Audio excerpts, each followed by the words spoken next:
رسالت مآب صلی اللہ علیہ وآلہ وسلم کے ہاتھ بے اختیار آسمان کی طرف اٹھ گئے۔ برگاہ الہی میں عرض کیا، اے اللہ تو جیسے چاہے اس سے ہمیں بچا لے۔ ادھر زبان اقدس سے یہ الفاظ نکلے، ادھر سراقہ کا گھوڑا دوبارہ لڑکھڑا کر گر پڑا اور اس مرتبہ اس کے اگلے دونوں پاؤں گھٹنوں سمیت سخت زمین میں دھس گئے۔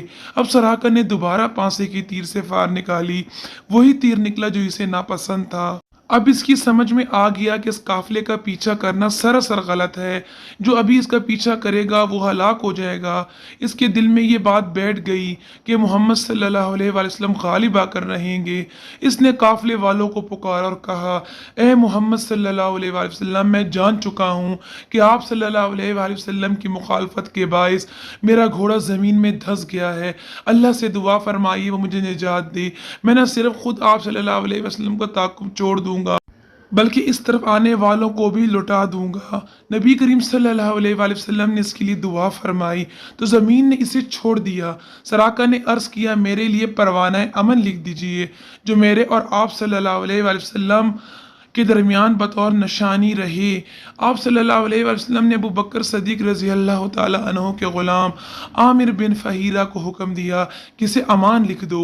انہوں نے چمڑے کے ٹکڑے پر امان نامہ لکھ دیا۔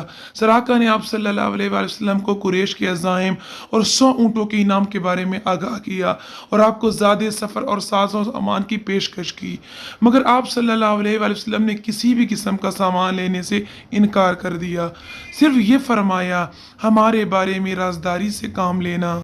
سراقہ وہاں سے جانے لگا تو اچانک اللہ کے رسول صلی اللہ علیہ وآلہ وسلم نے ارشاد فرمایا، سراقہ تمہیں کیسا لگے گا جب تم کسریٰ بن حرمز کے دونوں کنگن پیٹی اور اس کا تاج پہنو گی؟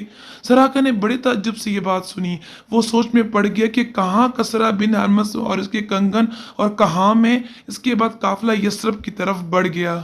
سراقہ واپس آیا تو دیکھا کہ لوگ قافلے کی تلاش میں سرگرداں ہیں۔ سراقہ کہنے لگا، ادھر کی کھوج خبر تو میں دور دور تک کر چکا ہوں، تمہیں اس طرف جانے کی کوئی ضرورت نہیں، میں تمہارے حصے کا کام کر چکا ہوں۔ پھر جب اللہ کے رسول صلی اللہ علیہ وآلہ وسلم بحفاظت مدینہ منورہ پہنچ گئے تو سراقہ نے لوگوں کو یہ واقعہ سنایا۔ سراقہ نے امان نامہ سنبھال کر رکھا۔ وقت گزرتے دیر نہیں لگتی، مکہ فتح ہوا۔ آپ صلی اللہ علیہ وآلہ وسلم حنین اور طائف سے فتح یاب ہو کر جرانہ کے مقام پر قیام فرما ہوئے۔ بنی مدلج کا یہ سردار یہی امان نامہ لیے اللہ کے رسول صلی اللہ علیہ وآلہ وسلم سے ملنے آیا۔ بدو آدمی تھا، تمام رکاوٹوں کو عبور کر کے آگے بڑھ رہا تھا۔ انصار کے ایک گھوڑ سوار نے اسے روکا کہ ارے کہاں منہ اٹھائے چلے جا رہے ہو؟ اس نے جواب میں وہی پروانہ جیب سے نکالا اور اسے رسول اللہ صلی اللہ علیہ وآلہ وسلم کی طرف بڑھایا۔ آپ صلی اللہ علیہ وآلہ وسلم اس وقت اونٹنی پر سوار تھے۔ عرض کرنے لگے، یا رسول اللہ صلی اللہ علیہ وآلہ وسلم، یہ آپ ہی کا دیا ہوا امان کا پروانہ ہے، میں سراقہ بن مالک ہوں۔ ارشاد ہوا، آج کا دن وفا نبھانے کا دن ہے، نیکی اور احسان کرنے کا دن ہے، میرے قریب آ جاؤ۔ پھر چند لمحات کے بعد سراقہ بن مالک کو صحابی بننے کا شرف نصیب ہوا۔ اب وہ اسلام کا ایک سچا سپاہی تھا۔ مسلمانوں کی فتوحات تیزی سے بڑھ رہی تھیں۔ عمر فاروق رضی اللہ تعالی عنہ کے دور میں اللہ کے رسول صلی اللہ علیہ وآلہ وسلم کی پیش گوئی ہوئی۔ آپ صلی اللہ علیہ وآلہ وسلم کے نامہ مبارک کو چاک کرنے والے کسریٰ کی حکومت پاش پاش ہوئی۔ اس کا غرور خاک میں مل گیا، اس کے خزانوں کو توڑا گیا۔ کسریٰ بن حرمز کا تاج، اس کی پیٹی اور کنگن مدینہ منورہ بھیجے گئے۔ فاروق اعظم رضی اللہ تعالی عنہ نے حکم دیا، لوگو سراقہ بن مالک کو بلاؤ، میرے نبی کی پیش گوئی کے پورا ہونے کا وقت آ گیا ہے۔ سراقہ آتے ہیں، ارشاد ہوا، ہاتھ اٹھاؤ۔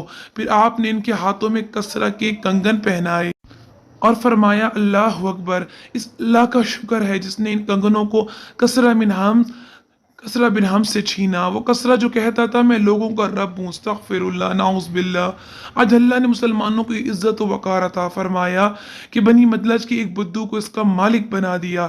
اس طرح نبی کریم صلی اللہ علیہ وآلہ وسلم نے خندق کی کھدائی کے موقع پر جو پیش گوئی فرمائی تھی اس کے کہ مجھے کسریٰ کے خزانوں کی چابیاں عطا کر دی گئی ہیں، وہ بھی فتح خدائن کے موقع پر پوری ہو گئی اور آپ کے خدام کو چابیاں عطا کر دی گئیں۔ یہ تھا ایمان افروز واقعہ۔ زیادہ سے زیادہ شیئر کریں اور چینل کو سبسکرائب کریں۔ السلام علیکم ورحمۃ اللہ۔